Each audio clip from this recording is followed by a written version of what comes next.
Hey everyone, welcome.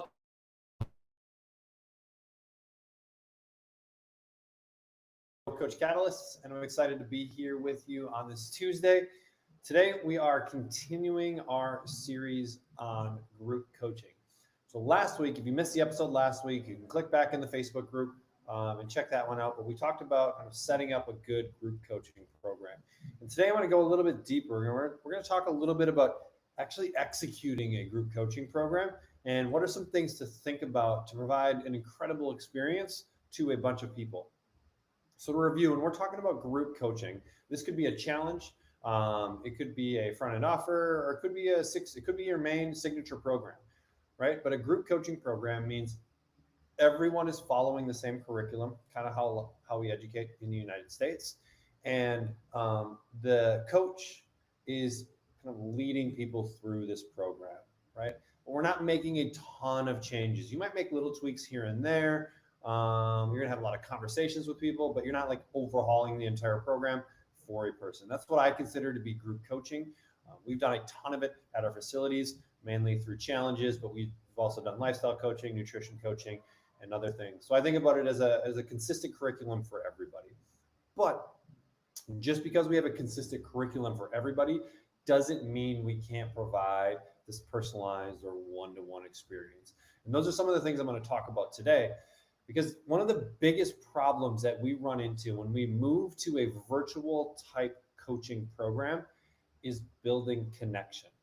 Okay, we forget about this if you're an offline coach, right? You seeing someone face to face twice a week for 52 weeks out of the year builds connection, right? You spend 104 hours with this person. If you can't build a relationship with someone in 104 hours in a year, then we need to maybe think about a new profession, right? Because that's a ton of FaceTime. Now, when we move into the virtual world, we lose a lot of that because we aren't meeting with a person on that regular cadence. But there are ways that we can set up a group coaching program to develop this connection, especially at scale. And today I'm going to give you 4 C's that you can think about it, kind of going with the Coach Catalyst theme, right? So the first C is our content. Okay? How do we create our content in a way that builds connection? And the best way to do this is through video. So if you're a Coach Catalyst user, you already know that inside of Coach Catalyst, we have a marketplace. Okay, we've developed like 1,500 lessons that you can utilize as a coach to build your group training program, right? To build your signature program. But all of that content is written content, right? Because you guys don't want my face educating your clients, because your clients will start to think of me as the expert, even though you're the one running the coaching program, because they're seeing me talk and they're getting nuggets and value from me. And so that's not building the connection that we want. One of the reasons why we just built written content at Coach Catalyst. Now, what can you do? If the content is already created for you, what can you do? Well, there are AI pieces to this. I'm not an expert in any of it, so I'm not going to speak on that, but there is some possibility there. But what's probably a real possibility for you is to read through a particular lesson and then to open up the camera and talk through it, right? If you wanted to read the lesson, you could throw it on a teleprompter and read through the lesson. That's one way, right? One thing with reading is unless you have a lot of experience, is you don't get a lot of the personality with reading, right? If I was reading something to you on the screen rather than talking to you, it would feel different, right? There wouldn't be there's not always the human component to it. And sometimes being a little bit, not being perfect with something, right, makes it more human, and there's more connection that's developed because coaches want to, or clients want to see you as like a real human being, right? So you could take that content and you could summarize it. If you are an expert in this field, it shouldn't be all that complicated for you to be able to explain a concept, right? And so we're not thinking long 5, 10, 50-minute lectures. We're talking like 2 to 3 minute videos on what someone needs to do to be successful. And if we got to scale this back a little bit, if you're like, content every day, that seems a little aggressive. What if we just did one video a week? Like on Monday, You created a video to set your clients up for success for that week. What should they be thinking about? What do you want to stay in their mind this week so they can be successful, right? They want to hear it from you, and it's gonna be felt differently if you're creating a video and they're watching a quick 2-minute video of you versus if they're just reading something, right? Ideally, like a combination of both, where we have reading, but then we also have a video that maybe expands on it or gives you a personal experience about it. But this is a way that we can scale connection in a virtual setting, right? That doesn't require your time, right? It doesn't require your time to create it, but it doesn't require your time over and over and over and over and over again, like a live call would, right? Live calls are great, and I think they should be included in part of all of this. But if the only form of connection we build is through live calls, we're just leaving a lot on the table, right? Because we could add videos, weekly videos, daily videos to the curriculum that would then build that connection as well. And if we're successfully building connection with clients, we're going to find the conversion from our maybe front end offers or our challenges to our coaching programs are much higher. And then we're also going to find that our retention in our coaching programs is much higher as well, right? Because people buy people, especially coaching. This is a human endeavor. So the first one is content. And there's another piece with content that I want to talk about is redundancy. So inside of Coach Catalyst, there is a resource tab. And inside the resource tab, you can create folders. And inside of those folders, you can put documents like PDFs, you can put images, you can put hosted videos like YouTube or Vimeo videos, and you can also put links. So on any sort of content creation, any sort of curriculum, I like redundancy, meaning we deliver it to a client today. What is my lesson today? What should I be learning today? But then if I am the type of person that wants to jump ahead, or I'm the type of person that wants to go back and review stuff, we have that stuff in a folder as well, right? So I would just take my lessons, make them into PDFs and put them into folders. So then the client can easily view stuff in a folder too, right? So we have redundancy, right? Because when it's on the client journey, that is time dependent. I get delivered stuff today and tomorrow and the next day, and then it goes into the past. Whereas the resource folder is an on-demand type of folder, meaning the client goes into a folder and then they can consume content. But folders can be great for other things as well. Think about recipes, think about meal plans, think about supplements. Supplements can be a great additional revenue stream for most coaches. Right? Your clients are probably taking supplements from somewhere. You are the person they listen to, and if you recommend certain things, they will probably go get those. And most companies, or you can find a company that you trust that has awesome products that has an affiliate program where you can get 30 to 40% of every sale, right? And so if someone purchases $100 in supplements a month and you get 40 of that, right? That can be a nice additional revenue stream. Start to multiply that by 10, by 20, and that can be a great revenue stream for you as a coach. So you're diversifying your revenue a little bit more. And the cool thing about supplements too is if a client goes away, you continue to make money, even though if that client isn't paying you for coaching anymore, because they love the supplements that you recommended to them, right? Another really good one is workout gear. Like people are always looking for workout gear. Which mini band should I buy? Which gloves should I buy? Which straps should I buy? Are there dumbbells or barbells or workout equipment, right? We can put that stuff also into a folder, again, giving a client an easy to access resource that will provide value for them. Okay. So those are some ways that we want to think about content. Number one is we want to create connection through content through video, right? The more video we can do, the better. And then we also want to create redundancy in our content so that the clients can find information easily in multiple different places. So we want to deliver it in a today type fashion on the client journey, but then we also potentially want to have that in a folder inside of resources. And even if we don't, maybe you've built a supplement folder. You're probably going to introduce some of those supplements inside of a lesson, but then you're also going to have it in a supplement folder, right? Where they can go and get those links. So the links in a lesson and a links there.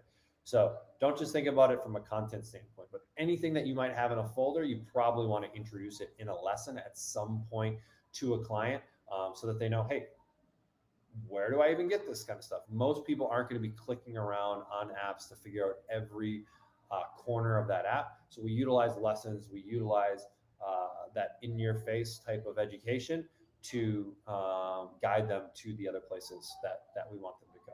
So that's number one. That's our first C, is content. Our second C is connection, right? And I talked about some scalable connection pieces when I was talking about putting video content.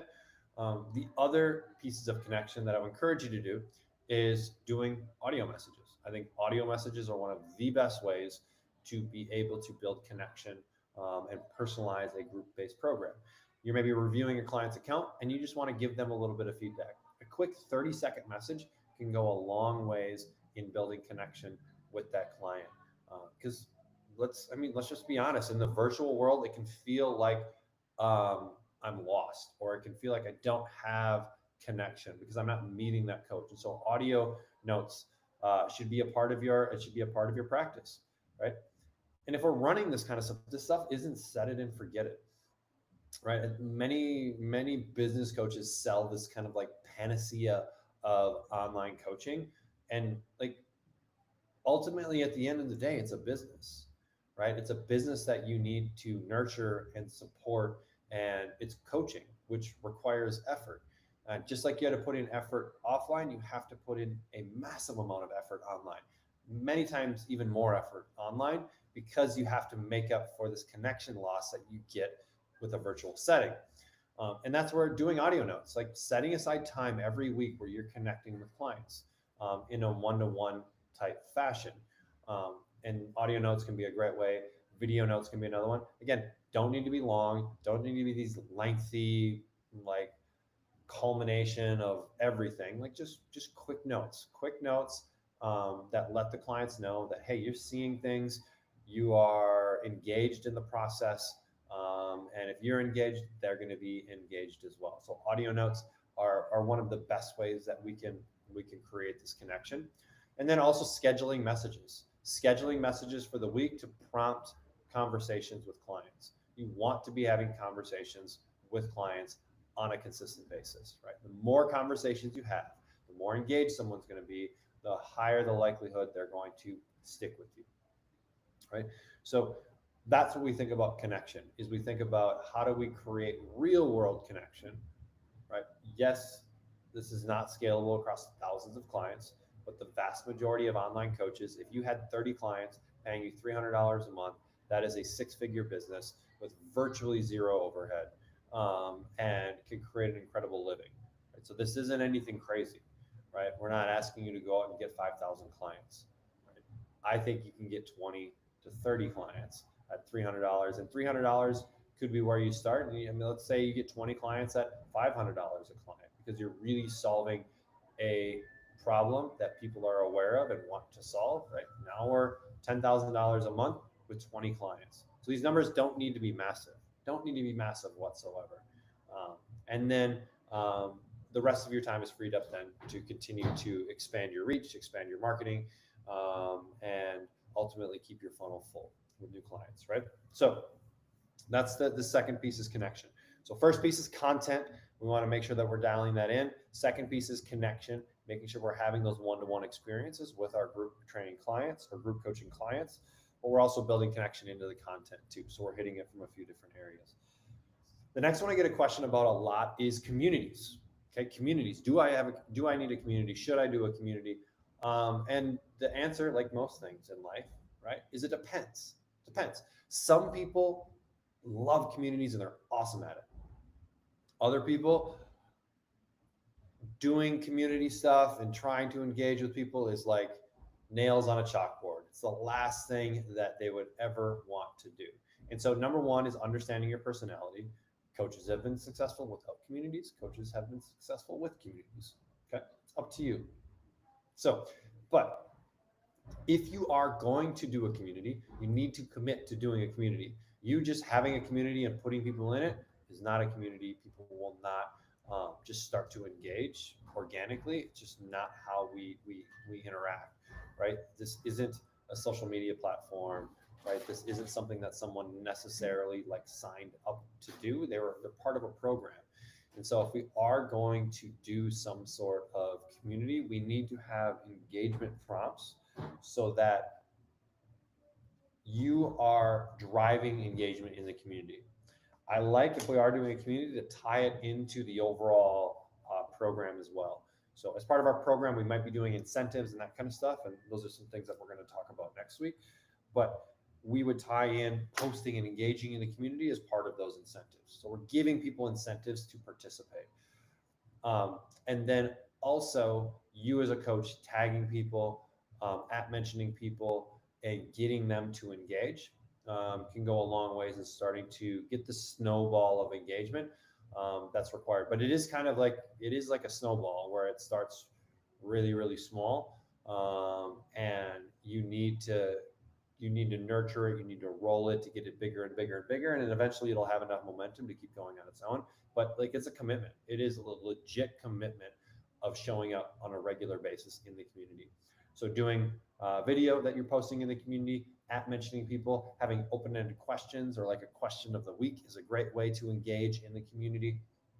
Um, and then getting people to post on that stuff. Um, and again, I found that tying it to incentives or tying it to points that are part of your program get people to actually do it, right? Because it is new, can be scary, and so just understand that, and just know what you're signing up for with the community. When you get it right, it can have a ton of benefit, but you have to be willing to put in the effort to get it right. Okay. So that's a community. I've also seen people have some success if you have a large enough client base to have different communities. Having a community based around humor. If there is like a meme culture around your particular niche, having a community that is just dedicated to funny memes can be a great thing. Having a community that's dedicated to just recipes could be a great one, and even like a great resource for clients. Having a community that's maybe just announcements. So just know that you can have different communities for different themes, if that's something that would be helpful for your business. So that's communities. And then the last one here that we're going to talk about is this check-in, this idea of a weekly check-in. Um,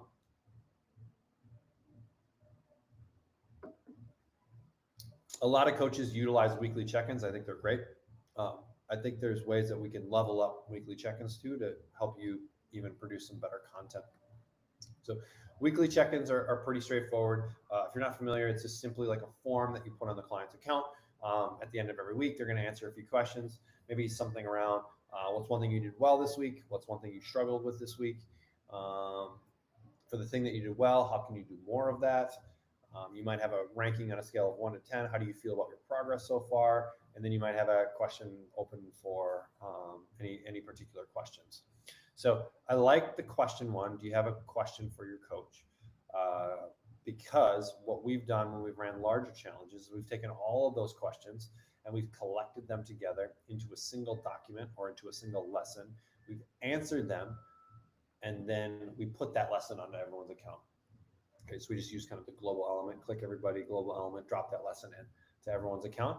So now everyone can see everyone else's question. We don't put names or anything with it, but they can see all of the questions, and they can see our answers to the questions. So it provides a ton of value for them. This also works really well for you as a coach, providing you content.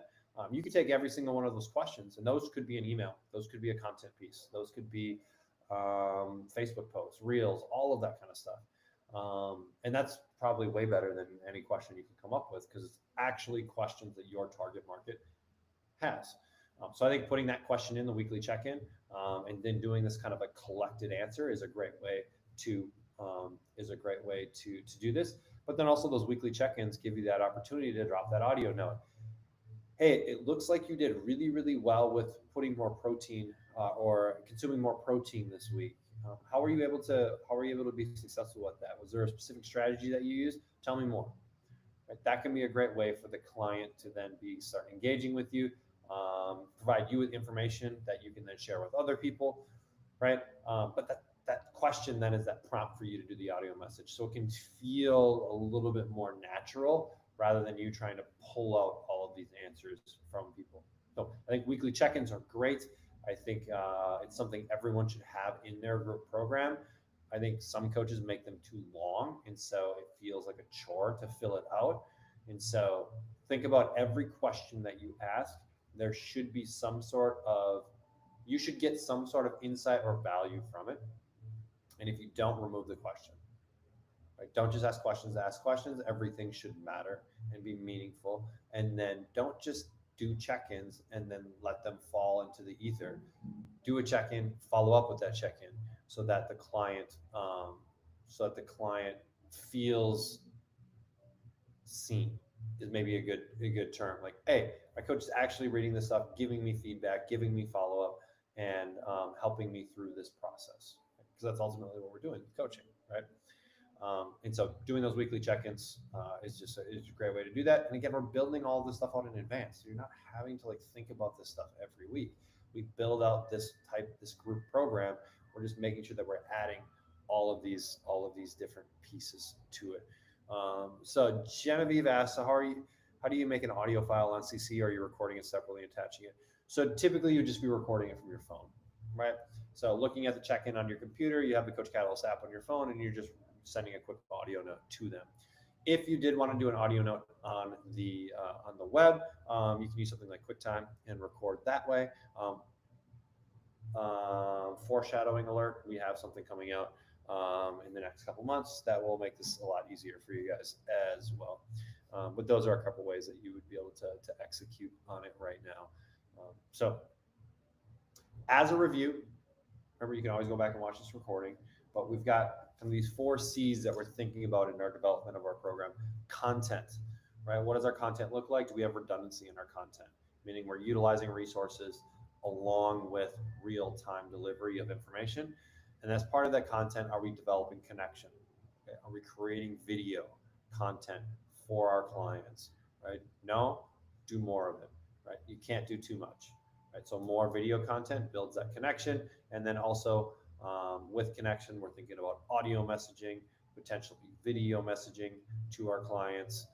So creating more connection that way and finding ways to create connection, potentially scheduled messages as well to start eliciting conversations. And then after that, we've got communities, deciding whether or not a community is a good fit for my coaching business.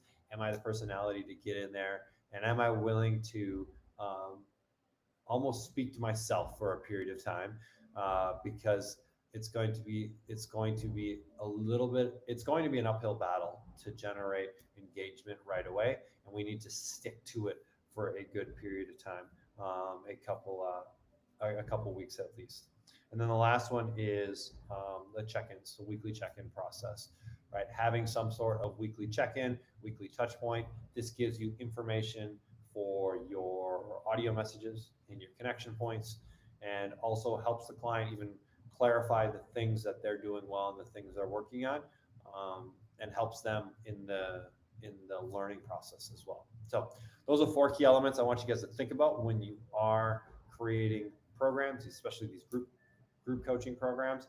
And much of what we create in a group coaching setting can also be utilized in a one-to-one setting as well. So don't feel like we're just creating for this specific segment. So hopefully that was valuable for you guys. Hopefully you got a little bit out of that. If you do have questions, as always, tag me in the Facebook group. That's the best place to get a hold of it. This will be on Vimeo and also in the Facebook group. So if you have any questions, just tag me there. I hope you have a great Tuesday, and I hope it is warmer where you are than it is for me. So if you are above 0, then you are winning today. And that's 0 Fahrenheit. So I don't know what that is, Celsius, -15 or 13 or something like that. So y'all have a great Tuesday. We'll see you later.